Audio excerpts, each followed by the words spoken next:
ايه فايده الوعظ وكل واحد فينا عكس الاخر تماما؟ الا يؤدي هذا التشويش الفكر. لا الوعظ عكس الوعظ. ايوه الوعظ وكثرته حيث كل شخص عكس الاخر زي ما انا بقول كده. طب بصوا يا جماعه، ركزوا معايا زي واحده بس، انا عارف انه احنا اجهدنا شويه. في حاجه اسمها روح القدس يا جماعه. احنا ككنيسه بنؤمن بحاجه اسمها عمل الروح القدس، مش عمل الوعظ، مش عمل التسبيح، مش عمل لا، هو عمل الروح القدس. لو انت مش فاهم يعني ايه عمل الروح القدس، انت بتروح اجتماعات كتيره وبتحضر اوقات كتيره روحيه ومش هتفرق معاك في حاجه، لانك هتلاقي كلام ممكن بتحضره النهارده ما يفرقش معاك ولا يمسك. بتحس الاجتماع النهارده كان سخيف جدا، ايه ده اللي اتقال؟ لكن اللي بيؤمن بعمل الروح القدس في كل مره بيجي بيستنى الله يتكلم معاه عن احتياجه. طب ايه علاقه اللي بيقولوا ماجد ده باحتياجي؟ ده شغل الروح القدس، ده شغله بتاعته. انا باجي بقول له انا عايز اسمعك، عايز اتعلم، عايز اتغير، عايز اتشكل.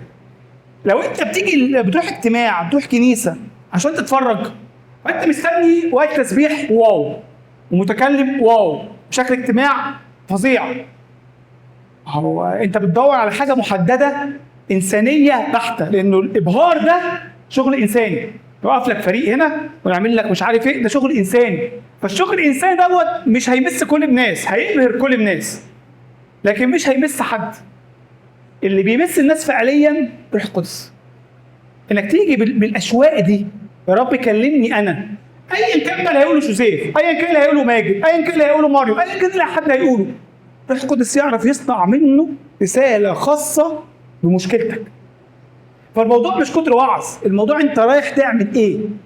انا باجي الكنيسه استمتع بعمل روح القدس، باجي الكنيسه استمتع بشركه المؤمنين، باجي الكنيسه اتبارك بالناس واباركهم.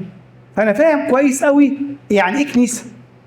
لكن اللي جاي الكنيسه يتفرج حاجه تبهرني، او جاي عشان هتفيدوني بايه، او جاي عشان انا هستفيد ايه، لا انك رايح شويه. الكنيسه هي عمل الروح القدس بالكامل. امين يا شباب؟